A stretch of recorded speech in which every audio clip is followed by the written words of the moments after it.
Have you ever heard of a fighter jet vanishing into thin air while chasing an unknown object? In 1953, radar operators across Michigan watched as something unexplained appeared on their screens, something that didn't match any known aircraft. The U.S. Air Force scrambled jets to intercept it, and what happened next left both the military and civilians stunned. There were no distress calls, no wreckage, and no answers, only questions that grew louder over the years. Keep watching as we uncover the mysterious Kinross UFO incident that still baffles investigators today. Aircraft disappearing while attempting to intercept a UFO has been a recurring theme in alien movies since the beginning. What many people don't know, however, is that there's a well-documented real-life case of exactly that happening. It became known as the Kinross incident, named after the now-closed Kinross Air Force Base in Upper Michigan, where the event took place.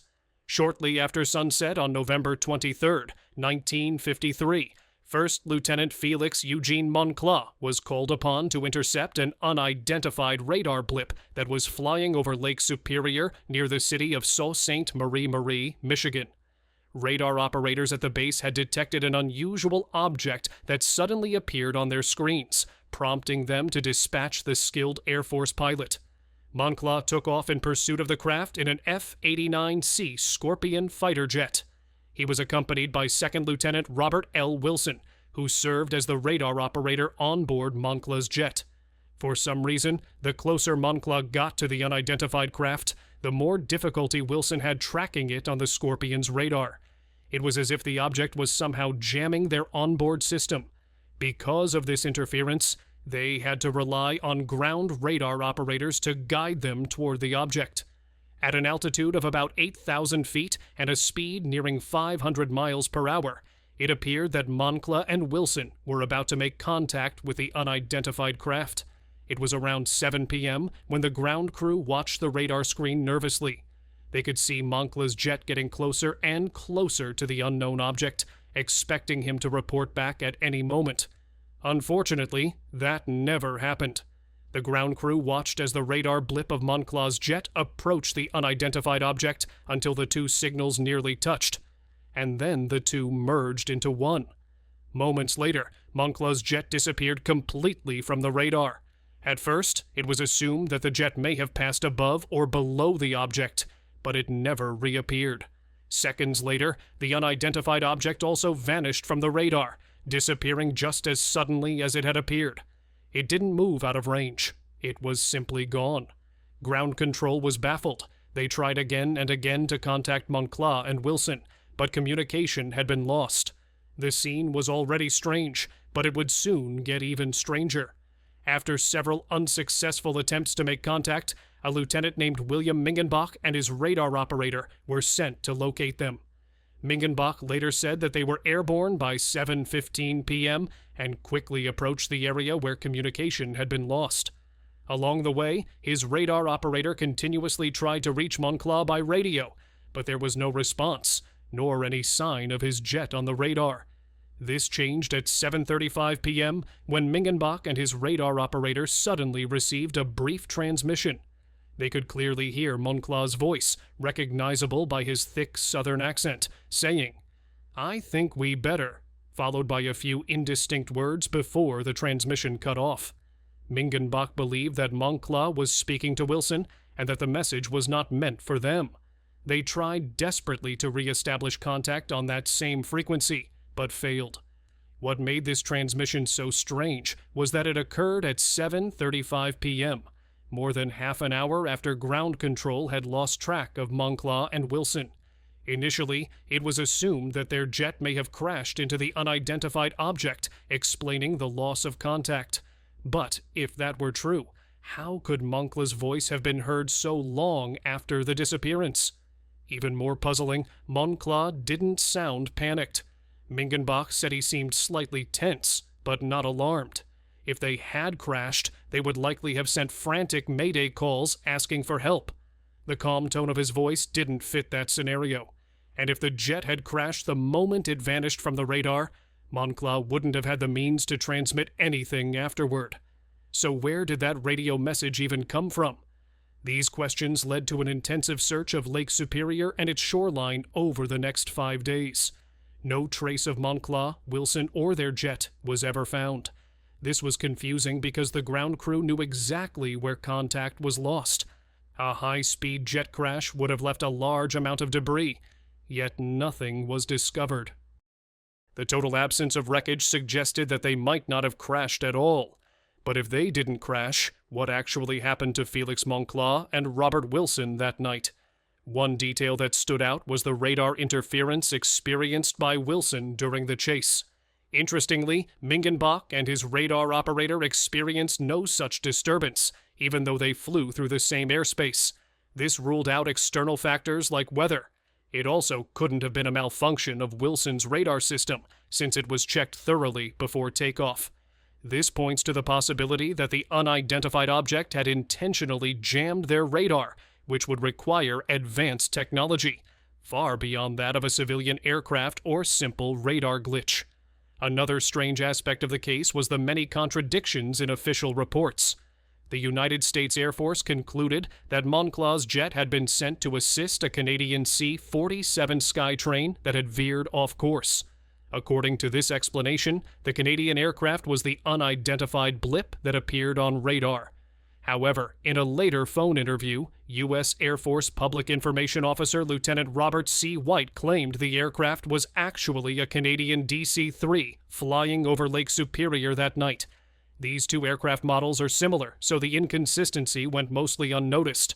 But the Air Force keeps detailed records of every plane in the sky and its route, making White's changing story suspicious, especially since he had helped write the initial report that identified the aircraft as a C-47.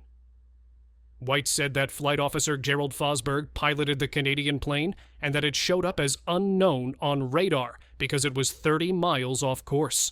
In a later interview for a documentary titled Moncla's Memories, Fosberg denied this. He said he was nowhere near the area where Moncla and Wilson vanished.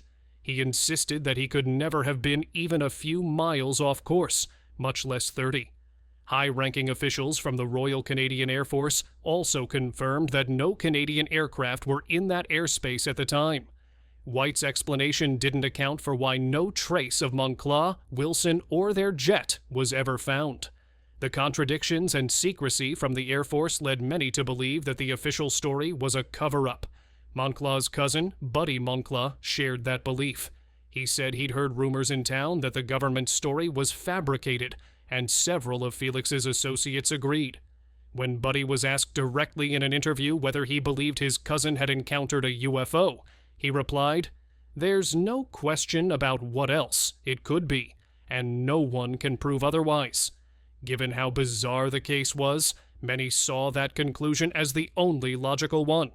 There was never a clear explanation for how Moncla's jet merged with the other object where the two men went, or why no wreckage was ever found, despite a search covering over 10,000 square miles.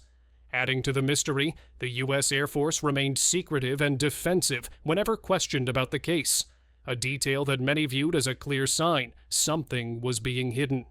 Moncla's older sister, Leanie Shannon, also believed there was a cover-up. She was convinced that the Air Force knew more than they were revealing. In an interview years later, she said, "We still don't know anything. I don't think the government wants to let us know what happened to him." When asked if she believed a UFO or unknown force could have been responsible for her brother's disappearance, she replied, "I think something like that could have happened." Even today, what happened to Felix Eugene Moncla and Robert L. Wilson remains unclear. Their family and friends still believe the official report was only a cover story for something extraordinary. The Air Force's explanation, that a Canadian plane somehow appeared on Kinross radar after drifting 30 miles off course, seems far too unlikely. Instead, many, including Buddy and Lena, suspected that Moncla was pursuing a UFO that tried to evade him by jamming his radar.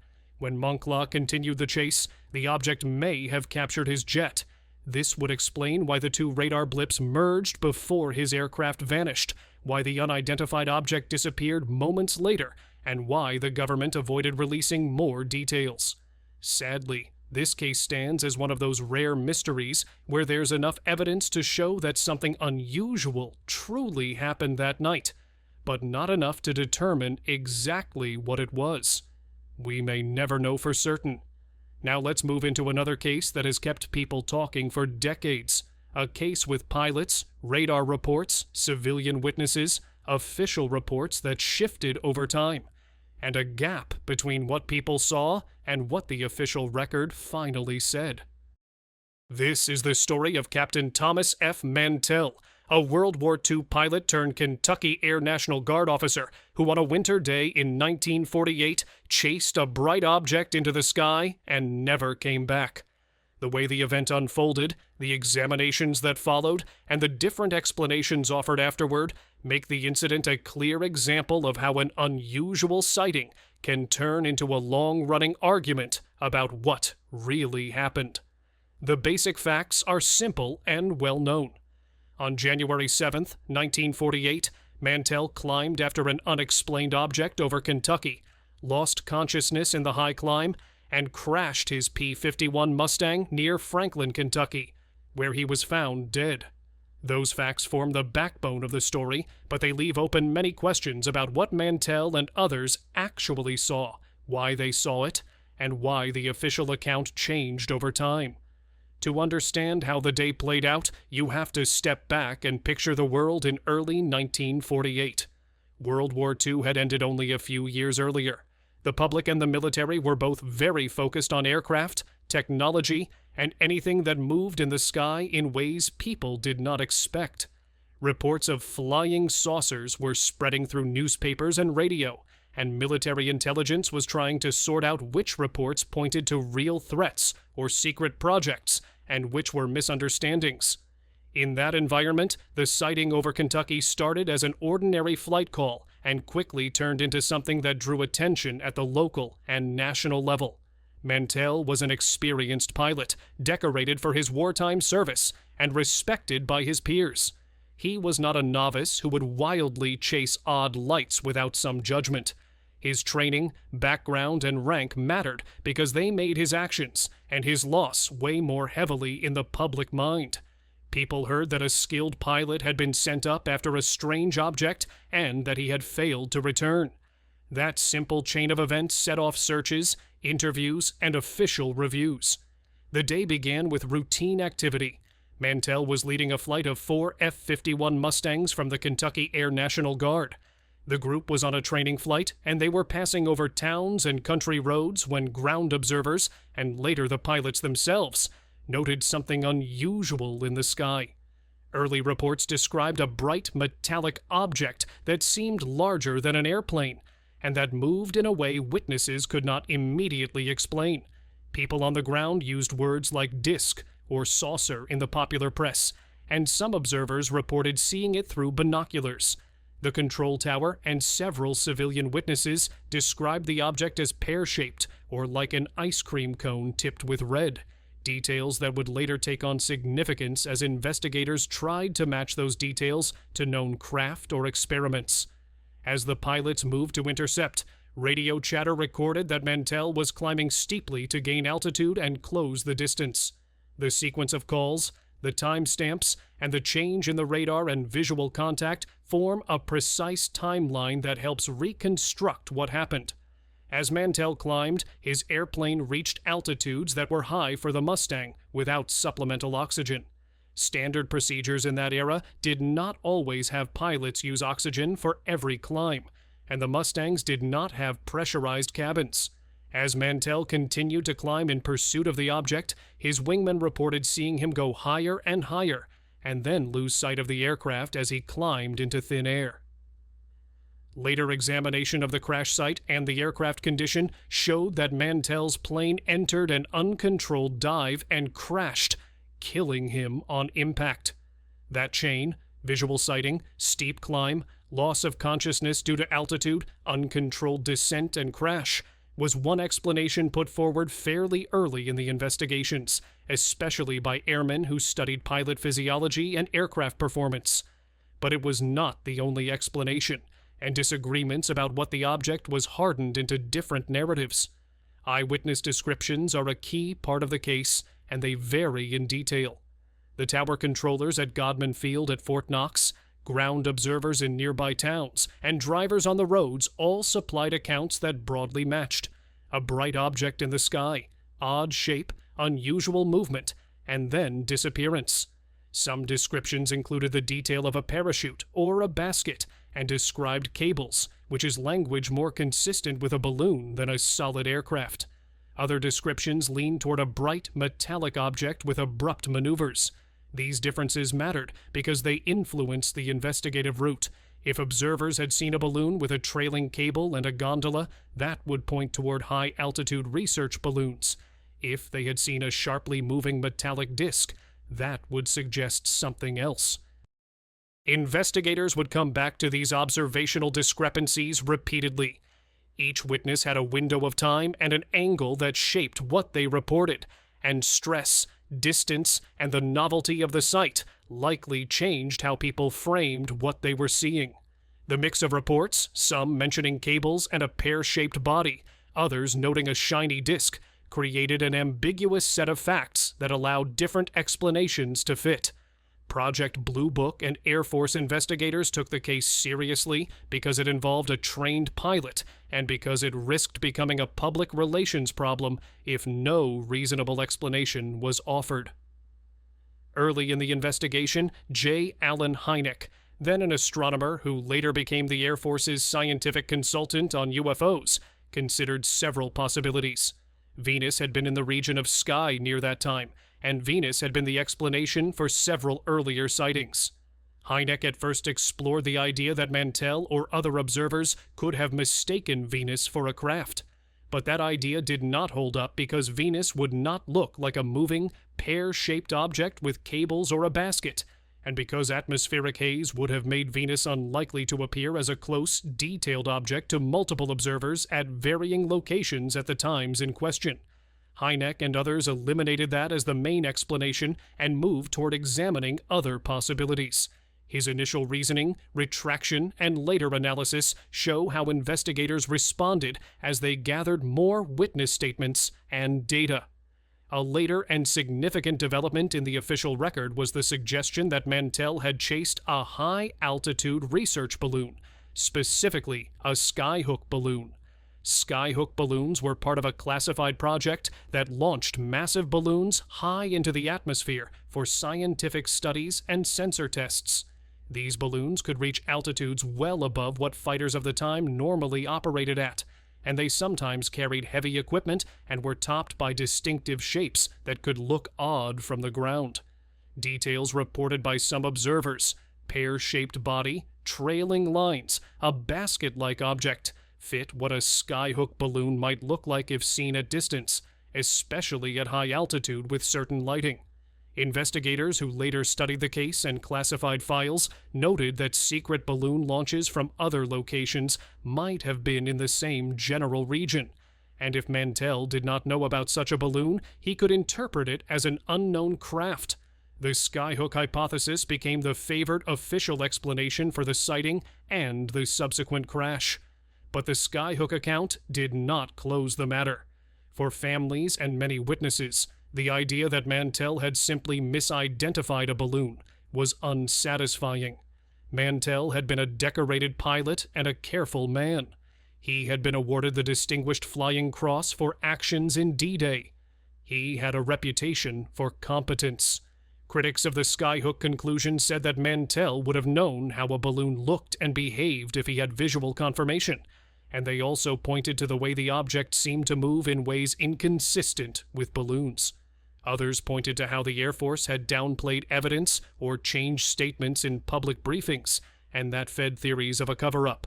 The way the narrative shifted in official statements, and how Hynek himself moved between explanations, created room for speculation that the true cause was being hidden. The tension between classified programs and public reporting was a real issue in that era, and it shaped the story's reception among civilians. Technical details about the aircraft and the flight path matter here. The F-51 Mustang was a capable fighter, but lacked a pressurized cabin. At the altitudes reported during the chase, oxygen was required to prevent hypoxia. Hypoxia, a lack of oxygen to the brain, reduces mental sharpness and can lead to unconsciousness. Testimony from aviation medical experts, cockpit procedures, and the pattern of the crash pointed to the possibility that Mantel passed out while climbing without oxygen. Witnesses reported that Mantel was still climbing, even as other pilots suggested he level off. When a pilot in a propeller-driven fighter passes out at high altitude, the plane will continue on a path determined by engine power and attitude until it overstresses and falls into an uncontrollable dive or spiral. The condition of the wreckage and the physics of the Mustang's performance were consistent with that scenario. That physical explanation was one pillar of the official finding. The investigation was further complicated by discrepancies in witness testimony about what portion of the sky the object occupied and how it behaved. Some witnesses said the object hovered, others said it moved at great speed, and still others reported that it flashed or changed color.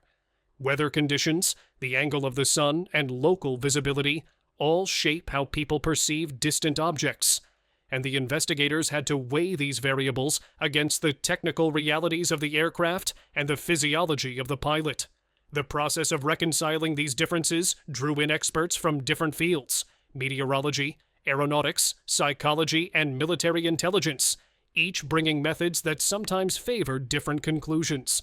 The interdisciplinary nature of the review meant that even as one explanation seemed plausible, other experts could point to unresolved details.